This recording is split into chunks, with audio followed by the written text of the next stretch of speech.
listener production.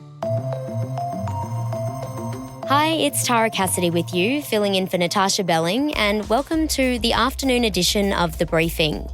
The United States has captured Venezuela's authoritarian leader Nicolás Maduro in a dramatic military operation that has sparked celebration, shock, and deep concern around the world.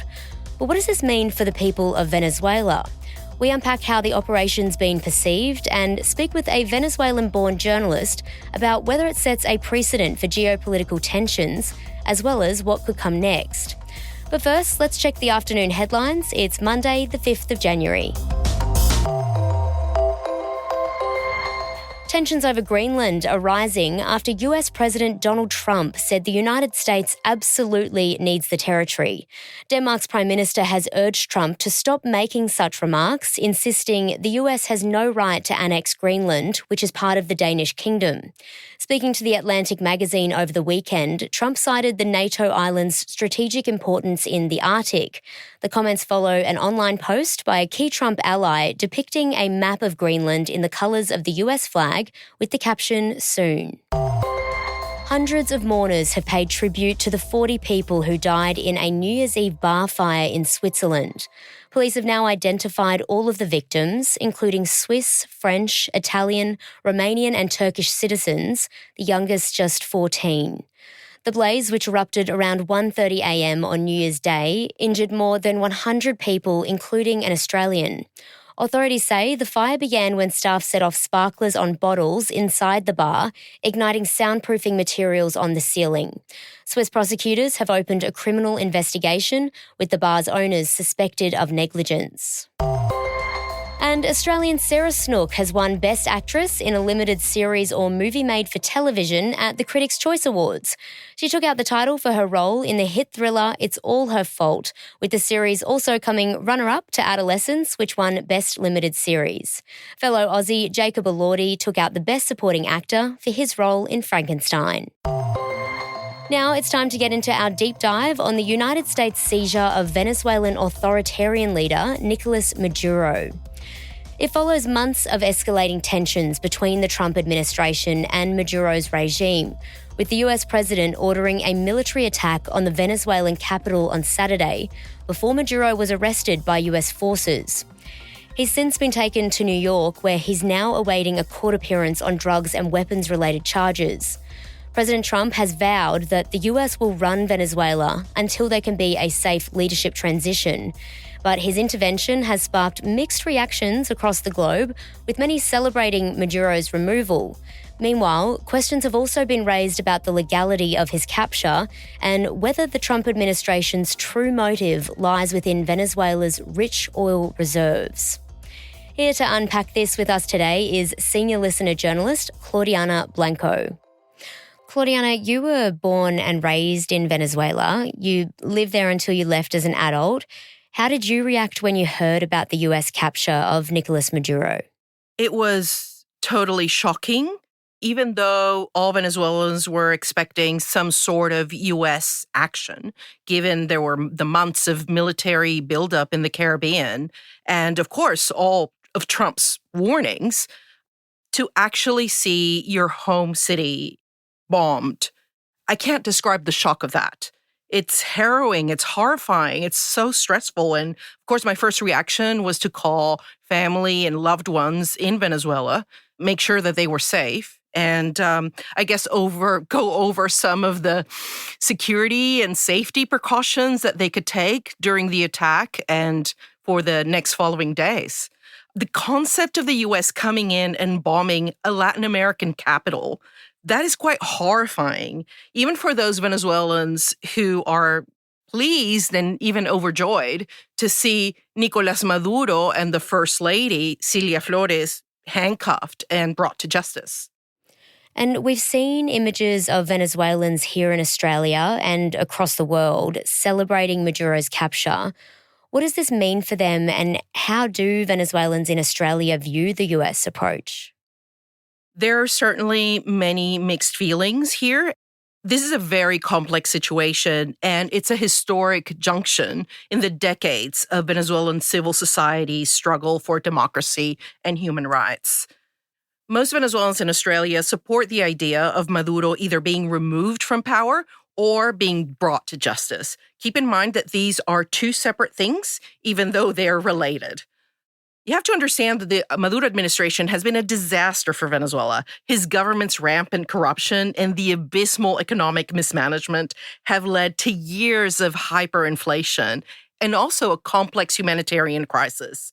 Many have died from starvation and disease due to acute and sustained shortages of food and medicine, and dissent is violently punished with forced disappearances, with arbitrary detentions. People who have been detained are tortured.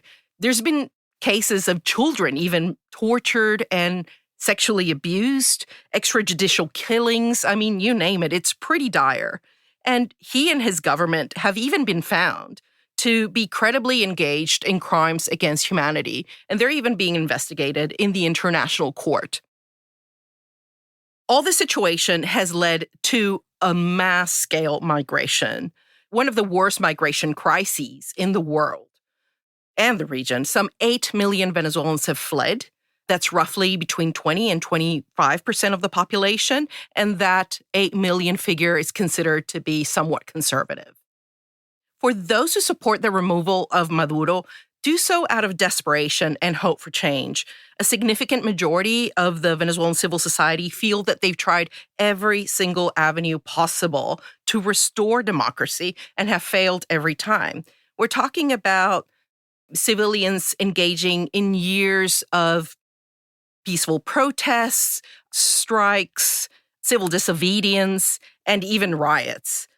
Venezuelans have participated in a whole bunch of elections that have been deemed to be unfair, and the opposition has taken part in many rounds of international mediated dialogue, all without avail. And this has led to the idea of foreign intervention being discussed in Venezuelan circles for a long time as a last resort, however unpalatable that sounds. I think that most Venezuelans would have preferred, definitely, to oust Maduro on our own, by ourselves and democratically, but this hasn't been possible. And when you see Venezuelans celebrating, they're not celebrating that the U.S. has bombed Venezuela. What they're celebrating is the hope, a glimmer of hope for the future, a glimmer of hope for change. From your perspective, how differently is this story understood in Venezuela compared to how it's been framed in, say, the US and Australia? The coverage of Venezuela overseas tends to be quite superficial and even removed from the Venezuelan perspective, given audience and many journalists themselves have not been following the Venezuelan crisis, which is decades in the making. So that's understandable. Also, people need to understand that Venezuelans have been obliged in some way to hold these competing narratives and facts that may seem contradictory to outsiders, but this is a normal tension, which is justified given our history. So I'll try to answer your question, kind of holding that tension together. So overseas, the main concerns are to do with the complexities of geopolitics and how the United States' actions are likely to be in breach of international law and upset the international rules-based order. And that is an issue of great, great concern, of course, and marks an alarming precedent.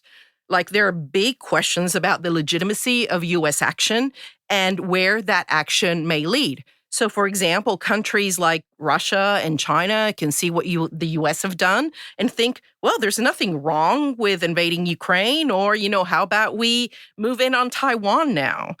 And giving Trump's comments, Denmark, Greenland, and Colombia may be wondering, well, are we next? Secondly, a lot of the international coverage also delves into the United States' desires to exploit Venezuelan oil. And just as a reminder for everyone, Venezuela does hold the world's largest known oil reserves. And of course, the United States exploiting Venezuelan oil is something of concern, but it's not a primary fear or concern for many Venezuelans at the moment. As Venezuelans have seen the Maduro government and the previous Chavez government use the proceeds of oil wealth to maintain themselves in power and even finance their repression against civilians. So the Venezuelan population has seen little benefit from that oil wealth in more than a decade, while countries like Cuba, Iran, Russia, China, and some Caribbean nations have largely benefited from this wealth. So I've heard many Venezuelans say things like, the oil is ours, and if we want to use that wealth as payment for our pursuit for freedom, then why not? Is this wrong? And that's a really controversial statement for sure, but it speaks volumes about the degree of desperation. For Venezuelans, the main issue is not geopolitics at the moment. It's what comes next for our country. Will this U.S. action lead to a peaceful democratic transition? Or is the suffering, the hunger, the repression, will this continue? Will human rights continue to be systemically abused? Or is the suffering, the hunger, the repression, and the continuous and systemic human rights abuses going to continue at the hands of Maduro's top brass, who are still in charge of the country?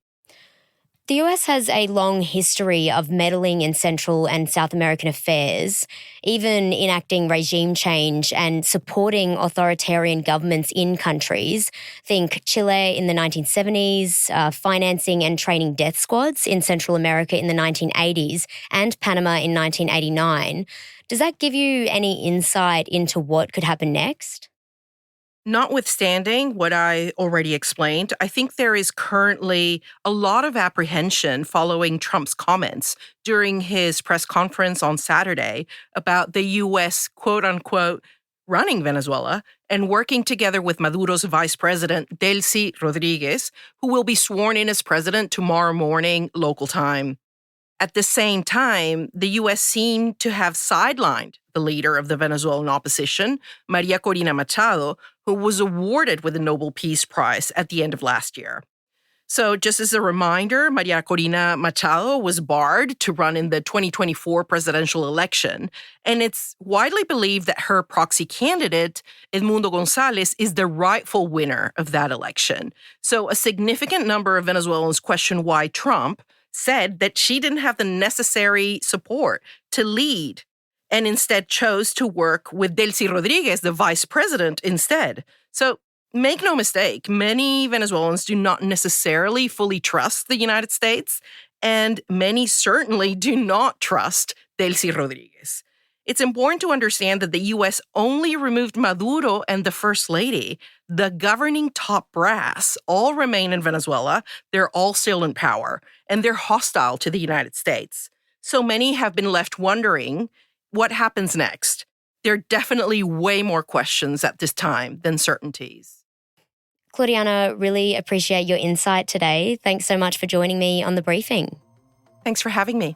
That was senior listener investigative journalist Claudianna Blanco. And that's it for this episode of the afternoon edition of The Briefing. We'll be back in your feed tomorrow morning with a deep dive on the money moves to watch in 2026. Don't forget to follow us on Instagram and TikTok at The Briefing Podcast. I'm Tara Cassidy. Thanks for listening.